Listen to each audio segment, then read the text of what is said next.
नमस्कार, स्वागत है आपका 4 टीवी न्यूज पर। मैं हूं आपके साथ जो इसी बुलेटिन की शुरुआत करते हैं लखनऊ से खबर सामने आ रही है, जहां 24 घंटे में 2 कोविड पॉजिटिव मरीज मिले हैं। अब तक कोविड के 11 मरीज पाए गए हैं। कोविड पॉजिटिव एक्टिव मरीजों की संख्या 5 हो गई और घर पर ही क्वारंटाइन कर इलाज चल रहा है। तो ये खबर आपको लखनऊ से बताते चले, उत्तर प्रदेश में भी अब कोरोना संक्रमण के मामले बढ़ते हुए दिखाई दे रहे हैं और 24 घंटे में 2 नए मामले सामने आए हैं। कोविड पॉजिटिव के 2 नए मरीज मिले हैं और अब तक कोविड के 11 मरीज जो है वो संक्रमित बताए जा रहे हैं। कोविड पॉजिटिव एक्टिव मरीजों की संख्या बात करें तो बढ़कर अब 5 हो गई है। वहीं घर पर ही क्वारंटाइन का इलाज चल रहा है। तो उत्तर प्रदेश में अगर हम कोरोना पॉजिटिव की बात करें, संक्रमण की बात करें, तो 24 घंटे में 2 कोविड पॉजिटिव मरीज मिले। अब तक कोविड के 11 मरीज पाए गए हैं। वहीं कोविड पॉजिटिव मरीज की एक्टिव मरीजों की संख्या की अगर हम बात करें तो 5 हो गई है। वहीं घर पर क्वारंटाइन का इलाज चल रहा है, जिनमें कई लोग ठीक भी हुए हैं, लेकिन अभी अगर एक्टिव संख्या की बात करें तो 5 बताए जा रहे हैं। उत्तर प्रदेश की राजधानी लखनऊ में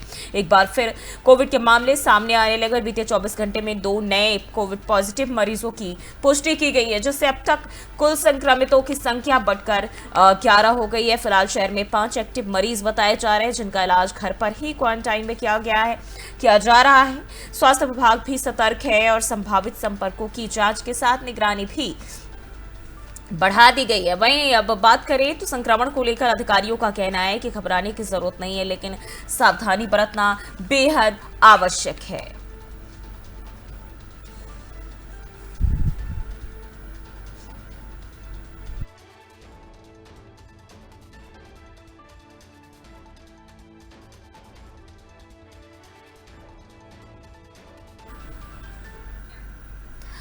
और एक और खबर सामने आ रही है, आपको बताते चले, सीएम योगी आदित्यनाथ को लेकर दिल्ली दौरे पर रहने वाले हैं। मुख्यमंत्री योगी आदित्यनाथ और दोपहर 2 बजे दिल्ली पहुंचेंगे। दिल्ली से उत्तर प्रदेश सदन त्रिवेणी जाएंगे। पार्टी नेताओं और अधिकारियों से मुलाकात कर सकते हैं। सीएम योगी दौरे को लेकर सुरक्षा के पुख्ता इंतजाम किए गए हैं। तो आपको बताते चले, बेहद अहम दौरा, दिल्ली दौरे पर सीएम योगी आदित्यनाथ रहने वाले हैं और आज दोपहर 2 बजे दिल्ली पहुंचेंगे मुख्यमंत्री योगी आदित्यनाथ, जहां दिल्ली स्थित उत्तर प्रदेश सदन त्रिवेणी जाएंगे और इस दौरान पार्टी के नेताओं और अधिकारियों से मुलाकात और बातचीत कर सकते हैं। दौरे को लेकर सुरक्षा के भी पुख्ता इंतजाम किए गए हैं।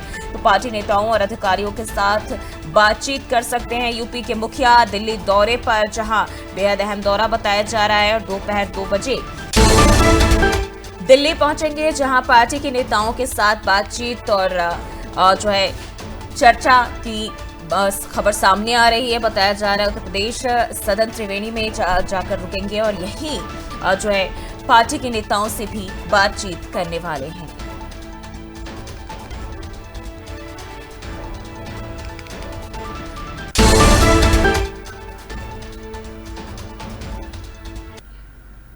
और हापुड़ से खबर सामने आ रही है, जहां बीजेपी सांसद अरुण गोविल का आपत्तिजनक पोस्टर जो है वो लगाया गया। अरुण गोविल को गुमशुदा बताकर पोस्ट किया गया है।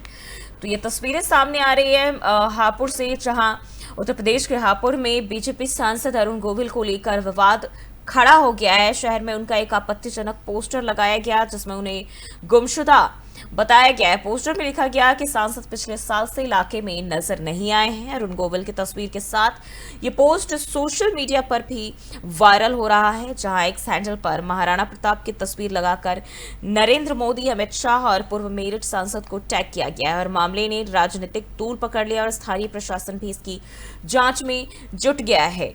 तो अरुण गोविल की ये तस्वीर, जिसमें लिखा गया है, गुमशुदा होने की बात कही गई है और ये ट्वीट किया गया है एक्स पर, जिसमें उनका पोस्टर या आपत्तिजनक पोस्टर जो है वायरल हो रहा है। लिखा है गुमशुदा की तलाश। और आपको बताते चले, बीजेपी सांसद अरुण गोविल को लेकर यह आपत्तिजनक पोस्टर वायरल जो है वो हो रहा है।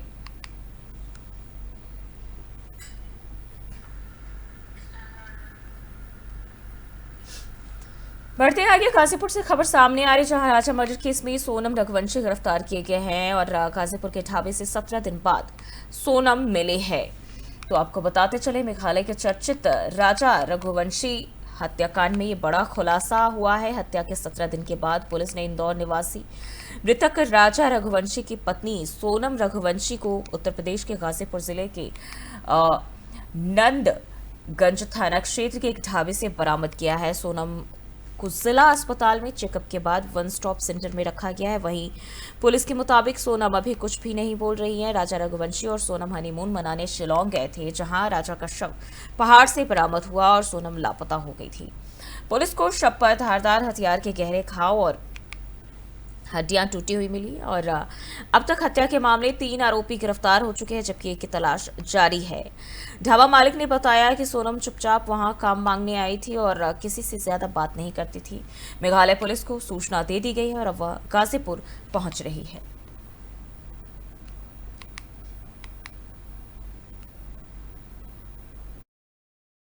रात का 1 बजे का बात है। दुकान पे वो आई थी और रोते टाइम बोल रही थी कि भैया कॉल करना है घर पे। उसके बाद हम अपना मोबाइल लिए, वो अपने घर पे कॉल की। उसके बाद हम बोले आप वहाँ पर जाके बैठ जाइए। पुलिस को कॉल किए, पुलिस आई। उसके बाद वो पुलिस लेके गई है। इतना ही बात है। और ये केस मध्य प्रदेश का जो सोनम और राजा रघुवंशी, रात का 1 बजे का बात है। दुकान पे वो आई थी और रोते टाइम बोल रही थी कि भैया कॉल करना है घर पे। उसके बाद हम अपना मोबाइल लिए, वो अपने घर पे कॉल की। उसके बाद हम बोले आप वहाँ पर जाके बैठ जाइए। पुलिस को कॉल किए, पुलिस आई। उसके बाद वो पुलिस लेके गई है। इतना ही बात है। और ये केस मध्य प्रदेश का जो अयोध्या के जिला अस्पताल की इमरजेंसी में उस वक्त अफरा तफरी मच गई जब घायल मरीज के साथ आए लोगों ने हंगामा शुरू कर दिया। आरोप है कि इन लोगों ने डॉक्टरों और स्टाफ के साथ हाथापाई और अभद्रता भी की। हंगामे की पूरी घटना इमरजेंसी ओपीडी में लगे सीसीटीवी कैमरे में कैद हो गई है। आरोपियों ने वहां मौजूद डिजिटल मेडिकल मशीन को भी तोड़ डाला और मामले की शिकायत नगर कोतवाली में दी गई और पुलिस ने मामले की जांच शुरू कर दी है। अस्पताल प्रशासन ने सुरक्षा व्यवस्था भी बढ़ाने की मांग की है।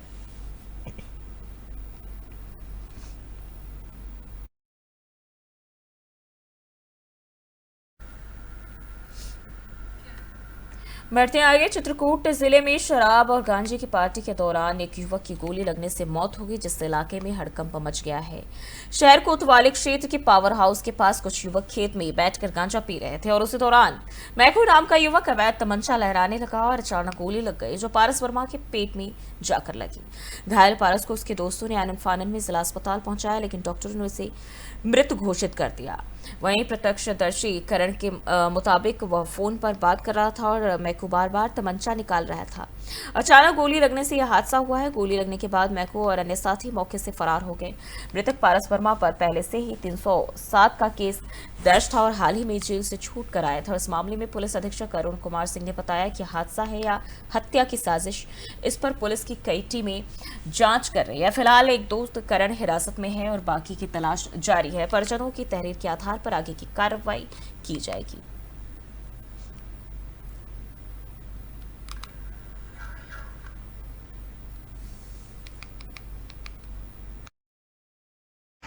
अभी रात में 9:54 बजे एक गन शॉट इंजरी रिपोर्ट हुई जिला अस्पताल। ब्रड बाई नीसू और उनके साथ 3-4 लोग और थे, पता चला है करण। डॉक्टर्स ने चेक किया, उनके अनुसार ये टारगेट था और तरीबन रखवा दिया। पुलिस को सूचना दी, पुलिस भी आई। तो करण के अनुसार मृतक पारस, करण, उनके 3-4 और साथी मैकू निषाद, सुभाष यादव, उत्तम, रोम, ये लोग मिल करके पावर हाउस के पास वहाँ कुछ दावत वगैरह कर रहे थे। पता भी ये चला है कि शायद गांजा पी। इसी बीच फायर हुआ है जो पारस को लगा है, जिससे उसकी मौत हो गई है। परिजनों को सूचना की गई है, वो सभी लोग आ गए हैं। अभी वो कुछ बता पाने की स्थिति में नहीं है, लेकिन इनके साथी जो वहाँ थे। और उत्तर प्रदेश के बाराबंकी में स्वाट सर्विलांस और थाना बड्डूपुर पुलिस को बड़ी सफलता मिली है। पुलिस ने चोरी की 2 बड़ी वारदातों का खुलासा करते हुए 2 अंतर जनपदीय शातिर चोरों को गिरफ्तार किया है। वहीं पकड़े गए अभियुक्तों में मंगल उर्फ राजू और जियालाल उर्फ मनोज निषाद शामिल है, जिन्हें रहला मऊ पुल के पास से पकड़ा गया है। पुलिस ने इनके कब्जे से चोरी के जेवरात 14,960 रुपए, नकद, साड़ियां, पिपरमिंट तेल, चोरी के उपकरण, एक अवैध तमंचा, 2 जिंदा कारतूस और वारदात में इस्तेमाल की गई मारुति कार भी बरामद की है। अपर पुलिस अधीक्षक उत्तरी विकास चंद्र त्रिपाठी ने बताया कि बाराबंकी पुलिस अधीक्षक अर्पित विजयवर्गीय के निर्देशन में अपराधियों के खिलाफ अभियान चलाया जा रहा है, जिसके तहत ये कार्रवाई की गई है। देखिए, दिनांक 28 मई को थाना बड्डूपुर क्षेत्र में ग्राम शैली कीरतपुर में घटना हुई थी, जिसमें एक ही परिवार से संबंधित कुछ घरों में चोरी की घटना हुई थी। इसमें तत्काल थाना बड्डूपुर पर सुसंगत धाराओं में एफआईआर पंजीकृत कर घटना के अनावरण के लिए प्रयास प्रारंभ किया गया। इसी क्रम में आज जनपद बाराबंकी की स्वाट सर्विलांस और थाना बड्डूपुर की टीम द्वारा 2 शातिर अभियुक्तों की गिरफ्तारी की गई है और उनकी गिरफ्तारी से इस घटना में चोरी किया सामान बरामद हुआ है और घटना का अनावरण किया गया है। इसमें 2 शातिर चोर गिरफ्तार किए गए हैं, जिनमें एक मंगल उर्फ राजू है और दूसरा जियालाल उर्फ मनोज निषाद है, जो कि दोनों फकरपुर बहराइच के रहने वाले हैं। इसमें मंगल के विरुद्ध थाना जनपद लखनऊ और बहराइच में 13 मुकदमे। बढ़ते आगे, गाजियाबाद के नंदग्राम थाना क्षेत्र में बीती रात अपना रसोई रेस्टोरेंट में हंगामा और तोड़फोड़ करने वाले 3 उपद्रवियों को पुलिस ने गिरफ्तार कर लिया है। पुलिस के मुताबिक खाना देर से मिलने पर 3 युवकों ने रेस्टोरेंट मैनेजर से मारपीट की और लाठी डंडों से लैस होकर रेस्टोरेंट में तोड़फोड़ भी मचाई। इस घटना से वहां मौजूद ग्राहकों में भगदड़ मच गई और अफरा तफरी का माहौल भी बन गया। सीसीटीवी फुटेज की मदद से आरोपियों की पहचान कर ली गई है, जिनमें राजदीप त्यागी, अंशी त्यागी और मोंटी जाट शामिल है। नंदग्राम पुलिस ने तीनों को गिरफ्तार कर शांति भंग की कार्रवाई करते हुए मामले की जांच शुरू कर दी है।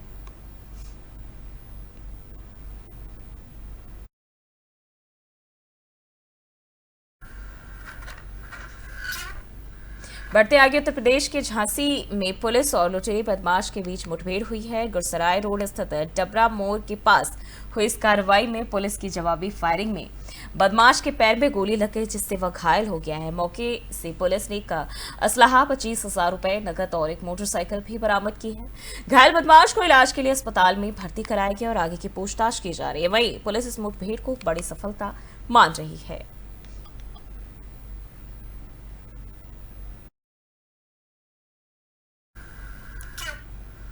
और लखीमपुर खीरी के मैगलगंज में शनिवार को हुए दर्दनाक सड़क हादसे में एक पिता और उसकी मासूम बेटी की मौत के बाद आखिरकार प्रशासन हरकत में आ ही गया। हादसे की वजह बना लड़ैती देवी पेट्रोल पंप के सामने बना अवैध कट, जिसे 4 टीवी न्यूज की लगातार कवरेज और जनदबाव के चलते रविवार को एनएचएआई ने बंद कर दिया। प्रत्यक्षदर्शियों के मुताबिक बाइक सवार परिवार जैसे ही अवैध कट से निकला, तेज रफ्तार इनोवा ने टक्कर मार दी। हादसे में पिता बेटी की मौके पर ही मौत हो गई। वहीं स्थानीय लोग लंबे समय से इस कट को बंद करने की मांग कर रहे थे, लेकिन कार्रवाई नहीं हुई। अब मीडिया की खबर के असर से यह जानलेवा कट आखिरकार बंद कर दिया गया है। जनता ने मीडिया की भूमिका की सराहना की, लेकिन साथ ही प्रशासन पर देर से जागने के आरोप भी लगाए हैं।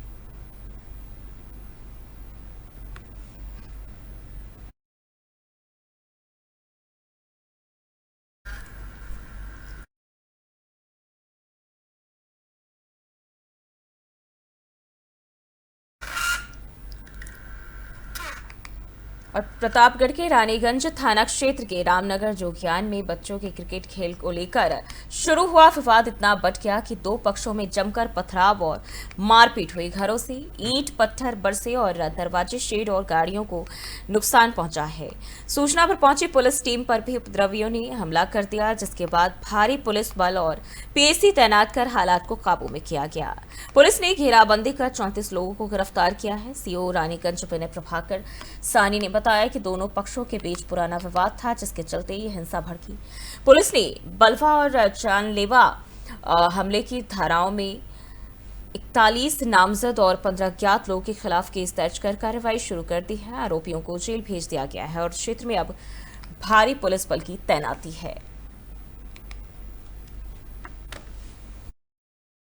आज दिनांक 7/6/2025 को थाना रानीगंज में शाम को पीआरबी के माध्यम से सूचना प्राप्त हुई कि रामनगर जोगियान गांव में दो बच्चों के बीच में विवाद हो रहा है। इस सूचना पर पीआरबी तथा स्थानीय पुलिस मौके पर पहुंचे, जहां पर एक पक्ष से निसार अली सन ऑफ कल्लू, दूसरे पक्ष से शाहरुख सन ऑफ मोहम्मद रफ़ी, इनके परिवारों के बीच में विवाद हो रहा था। बात करने पर यह बात पता चली कि 4 दिन पहले दोनों परिवारों के बच्चों के बीच में क्रिकेट खेलने को लेकर विवाद हुआ था। इस बात की कसीदगी बनी थी। इस बात को लेकर इनके बीच में विवाद हुआ। दोनों पक्ष एक ही समुदाय के रहने वाले हैं तथा इनके घर आसपास हैं, एक ही मोहल्ले में रहने वाले हैं। स्थानीय पुलिस के द्वारा दोनों पक्षों से कुछ व्यक्तियों की गिरफ्तारी की गई है तथा समुचित धाराओं में अभियोग पंजीकृत कर कार्रवाई। जब देश की सीमाएं खतरे में हो और आसमान से मिसाइलें या ड्रोन हमला करे, तब सिर्फ सैनिकों का हौसला नहीं बल्कि तकनीक भी दुश्मन को जवाब देती है। हाल ही में भारत पर हुए ड्रोन हमले और मिसाइल हमलों की कोशिशों को भारतीय वायु रक्षा प्रणाली ने नाकाम कर दिया और इसमें सबसे अहम भूमिका निभाई रूस से हासिल हुई अत्याधुनिक मिसाइल प्रणाली S-400 ट्रायम्फ ने। और इस सफलता ने एक बार फिर S-400 को भारत के आसमान की ढाल साबित कर दिया। लेकिन अब जो खबर आ रही है वो पाकिस्तान के लिए और भी डरावनी हो सकती है। रूस का अगली पीढ़ी का एयर डिफेंस सिस्टम S-500 अब दुनिया के सामने आने को तैयार है, जिसे लेकर चर्चाएं फिर से तेज हो गई है। ये रिपोर्ट देखिए। Air defence system S-500 S-400 से भी अधिक एडवांस और घातक है। बेहतर रेंज, तेज रिएक्शन टाइम और अंतरिक्ष से आने वाले खतरों को भी नष्ट करने की क्षमता से लैस। अगर भारत को आने वाले समय में S-500 की आपूर्ति होती है तो यह देश वायु रक्षा को नई ऊंचाई पर पहुंचा देगा। पाकिस्तान जैसे देशों के लिए यह एक रणनीतिक झटका होगा, क्योंकि S-500 की मौजूदगी से भारत का हवाई कवच लगभग अभेद्य हो जाएगा। यानी कि मतलब साफ है कि अब भारत की हवाई सुरक्षा और मजबूत होने की दिशा में आगे बढ़ रही है। रूस से मिले अत्याधुनिक S-400 ट्रायम्फ सिस्टम की तैनाती के बाद अब भारत की नजर उससे भी एक कदम आगे की तकनीक पर है। S-500 मिसाइल डिफेंस सिस्टम दरअसल रूस ने प्रधानमंत्री नरेंद्र मोदी की हालिया मास्को यात्रा के दौरान इस नई पीढ़ी की वायु रक्षा प्रणाली के संयुक्त उत्पादन का प्रस्ताव दोबारा रखा। अगर यह समझौता होता है तो भारत न केवल अपनी सीमाओं को और सुरक्षित कर सकेगा, बल्कि अत्याधुनिक रक्षा तकनीक के निर्माण में भी आत्मनिर्भरता की ओर कदम बढ़ाएगा। हाल ही में भारत पर हमले की कोशिश। 7 मई 2025 की सुबह भारत ने पाकिस्तान और POK यानी पाकिस्तान अधिकृत कश्मीर के 9 ठिकानों पर सर्जिकल हमले किए। इसके जवाब में पाकिस्तान की ओर से ड्रोन और मिसाइल के जरिए भारत के सैन्य प्रतिष्ठानों को निशाना बनाने की कोशिश हुई, लेकिन ये हमले S-400 ट्रायम्फ और एकीकृत काउंटर UAS सिस्टम की वजह से सफल नहीं हो पाए। S-400 ट्रायम्फ दुश्मन के लिए सुदर्शन चक्र।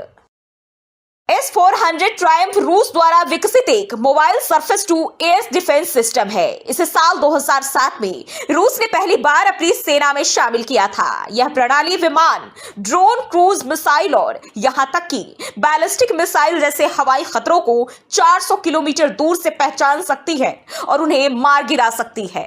भारत ने इस प्रणाली को सुदर्शन चक्र नाम दिया, जो अपने आप में एक संकेत है कि यह कितनी घातक और बहुस्तरीय सुरक्षा प्रदान करती है। भारत और रूस के बीच हुआ था बड़ा सौदा। भारत ने अक्टूबर 2018 में रूस से 5.43 अरब डॉलर की लागत से 5 S-400 रेजिमेंट खरीदने का समझौता किया था। अब तक 3 रेजिमेंट भारत को मिल चुकी है और 2026 तक आने की उम्मीद है। रूस यूक्रेन युद्ध के कारण इसमें कुछ देरी हुई।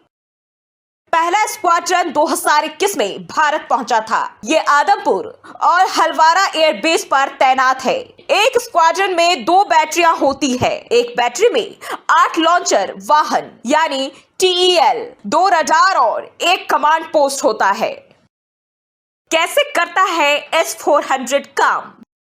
यह सिस्टम बेहद तेज और सटीक है। इसे तैनात करने में केवल 5 मिनट लगते हैं। एक साथ यह 300 हवाई लक्ष्यों को ट्रैक कर सकता है और उनमें से 36 को एक साथ निशाना भी बना सकता है।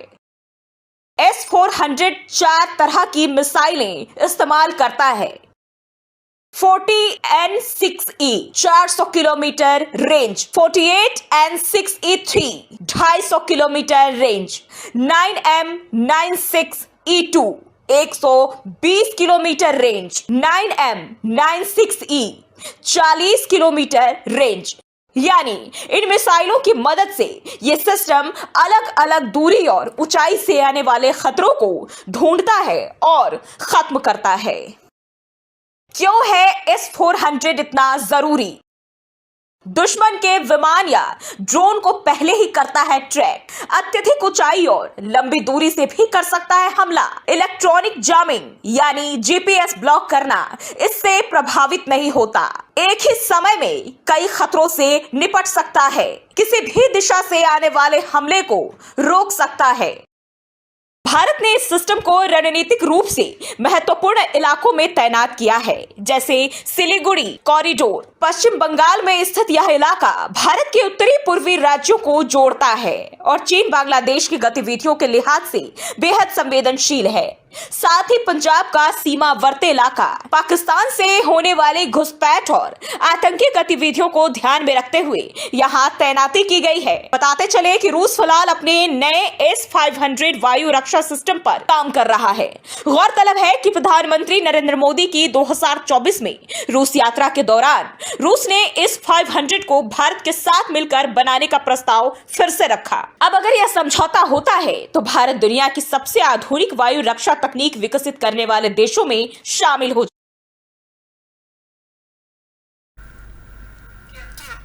और सेकेंड वर्ल्ड वॉर के बाद विश्व के लगभग सभी देश गुलामी और उपनिवेशवाद की जंजीरों से मुक्त हो रहे थे और ऐसे में दो महाशक्तियां अमेरिका और सोवियत संघ वैश्विक सत्ता के रूप में उभरी और अपने अपनी विचारधाराओं को दुनिया के अन्य देशों पर थोपने लगी। इसी समय सन 1947 में आजाद हुआ भारत ने न तो पूर्व के गुट में शामिल हुआ और न ही पश्चिम के, बल्कि उसने गुट निरपेक्ष आंदोलन का रास्ता अपनाया। भारत ने विश्व की राजनीति में एक स्वतंत्र और स्वायत्त भूमिका निभाने पर बल दिया, लेकिन जैसे जैसे पश्चिमी देश एकजुट होकर अपने प्रभाव को बढ़ा रहे थे, एशियाई देशों ने भी महसूस किया कि उन्हें एकजुट होना होगा और इस सोच के तहत भारत, रूस और चीन ने RIC ट्रोइका फॉर्मेट बनाया। हालांकि समय के साथ चीन की बढ़ती महत्वाकांक्षा और विभिन्न अंतर्राष्ट्रीय परिस्थितियों ने इस ट्रोइका को प्रभावित भी किया और इसे कमजोर कर दिया। लेकिन हाल ही में रूसी विदेश मंत्री के बयान के बाद ये फॉर्मेट एक बार फिर से चर्चा में आया है। तो आज हम जानेंगे ट्रोइका क्या है और क्यों बनाया गया था और एक बार फिर ये चर्चा में आखिर क्यों आया है इस रिपोर्ट के जरिए। राजनीतिक दशा बदलने और पश्चिमी देशों के बढ़ते दबाव ने दक्षिण पश्चिम देश, खासकर भारत, रूस और चीन को यह एहसास दिलाने लगा है कि ये पश्चिमी देश हमें आपस में लड़ाने का काम कर रहे हैं। ये कूटनीतिक और आर्थिक हित को साधने के लिए हम विकासशील देशों का शोषण कर रहे हैं। इसलिए इन देशों ने एक ऐसे संगठन बनाने पर बल दिया जो पश्चिमी देश, खासकर अमेरिका को उसी की भाषा में जवाब दे सके। आपको बता दें कि इसकी स्थापना 1990 के दशक में रूस के पूर्व प्रधानमंत्री येवगेनी प्रिमाकोव की पहल पर हुई थी। इस फॉर्मेट की स्थापना के बाद से अब तक करीब 20 बार से ज्यादा मंत्री स्तर की बैठकें आयोजित हो चुकी है। ये बैठकें न सिर्फ विदेश नीति के प्रमुखों के स्तर से संपन्न हुई, बल्कि इसमें तीनों देशों की आर्थिक, व्यापारिक और वित्तीय एजेंसियों के प्रमुखों के स्तर पर बैठकें आयोजित हुई। अब आते हैं हम अपने पहले सवाल पर कि RIC ट्रोइका फॉर्मेट क्या है। आपको बता दें, RIC ट्रोइका फॉर्मेट रसिया, इंडिया, चाइना का एक ट्रायंगल है। यह एक तरह का रणनीतिक गठबंधन था जिसका उद्देश्य वैश्विक राजनीति में स्वतंत्र आवाज उठाना और अपनी अपनी राष्ट्रीय सुरक्षा और विकास के हितों की रक्षा करना था। दूसरा सवाल कि आखिर यह कमजोर क्यों हो गया, तो आपको बता दें, तीनों देशों की अपनी अपनी जरूरत है जिसे हल करने पर कभी किसी के द्वारा बल नहीं दिया गया। इसके विपरीत चाइना के द्वारा समय समय पर भारत के साथ संबंधों में तनाव देखा गया। आपको याद हो कि साल 2020 की वह घटना जब चाइना ने अपनी विस्तारवादी नीति के कारण भारत के साथ झड़प किया। दरअसल भारत और चीन के बीच साल 2020 में गलवान घाटी में हुए सैन्य विवाद के बाद से RIC ट्रोइका को स्थगित कर दिया गया था। हालांकि अक्टूबर 2024 में रूस के कजान में आयोजित ब्रिक्स समिट के दौरान प्रधानमंत्री नरेंद्र मोदी और चीनी राष्ट्रपति शी जिनपिंग की मुलाकात में दोनों नेताओं ने दोनों देशों के द्विपक्षीय रिश्तों में सुधार की आवश्यकता जताई थी। लेकिन जिस तरह से चाइना ने भारत पाक युद्ध के समय पाकिस्तान का खुलकर समर्थन किया, इसे फिर से खड़ा करना ट्रोइका को सवालों के घेरे में लाकर खड़ा कर देता है, जो इस फॉर्मेट को बार बार कमजोर करता है। तीसरा सवाल कि अब फिर चर्चा में आया, तो आपको बता दें कि रूस के विदेश मंत्री सर्गेई लावरोव राल पर्वतों के बीच बसे शहर पौम में आयोजित एक अंतर्राष्ट्रीय सामाजिक और रणनीतिक सम्मेलन को संबोधित कर रहे थे। इस दौरान उन्होंने कहा कि मॉस्को रूस भारत चीन यानी RIC फॉर्मेट के तहत गतिविधियों को फिर से शुरू करने में अपनी रुचि रखता है। रूस का साफ तौर पर कहना था कि वह देख चुका है अमेरिका कुछ भी नहीं कर सकता, क्योंकि वह खुद आज एशियाई देशों के बढ़ते आर्थिक विकास और संबंधों से परेशान है। इसलिए अब समय आ गया है कि संगठन को फिर से जीवित किया जाए। उन्होंने कहा कि जैसा मैं समझता हूँ, आज की तारीख में भारत और चीन के बीच सीमा परिस्थिति को शांत कराने के लिए एक सहमति बन चुकी है और मुझे लगता है कि अब समय आ गया है कि इस RIC ट्रोइका को फिर से सक्रिय किया जाए। लेकिन सवाल फिर वही कि क्या चाइना अपने विचारों में बदलाव करेगा, क्योंकि उसने हमेशा भारत के साथ धोखा किया है। इसके अलावा रूसी विदेश मंत्री सर्गेई लावरोव ने नाटो पर भी आरोप लगाया। उन्होंने कहा कि आज नाटो खुले तौर पर भारत को चीन के खिलाफ साजिशों में शामिल करने की सोच रहा है। उन्होंने कहा, मैं यह बात भारत के साथ गोपनीय बातचीत के आधार पर कह रहा हूं कि मुझे इस बात पर कोई शक नहीं, हमारे भारतीय दोस्त और हम इस प्रवृत्ति को स्पष्ट रूप से देख रहे हैं, जिसे वास्तव में उकसावे की एक बड़ी कार्रवाई कहा जा सकता है। इस बयान से साफ है कि रूस भारत के साथ सहयोग और समर्थन को प्राथमिकता दे रहा है। वहीं चीन के प्रति रूस की कुछ शंकाएं अभी भी बनी हुई है। RIC ट्रोइका फॉर्मेट एक ऐसा गठबंधन जो तीसरी दुनिया के देशों को वैश्विक राजनीति में स्वतंत्रता और सामूहिक ताकत प्रदान करने के लिए बनाया गया था। हालांकि समय समय पर इसकी चुनौतियां और बाधाएं आई, लेकिन रूस के हालिया बयान ने इस फॉर्मेट को फिर से सक्रिय करने की संभावना को बढ़ा दिया है। तो क्या भारत, रूस और चीन मिलकर फिर से एक मजबूत त्रिकोणीय गठबंधन बना पाएंगे? और क्या यह वैश्विक सत्ता संतुलन को प्रभावित करेगा? ये आने वाले समय में ही राजनीतिक दशा बदलने और पश्चिमी देशों के बढ़ते दबाव ने दक्षिण पश्चिम देश, खासकर भारत, रूस और चीन को यह एहसास दिलाने लगा है कि ये पश्चिमी देश हमें आपस में लड़ाने का काम कर रहे हैं। ये कूटनीतिक और फिलहाल के लिए बुलेटिन बस इतना ही। देश और दुनिया की तमाम खबरों के लिए देखते रहिए 4TV।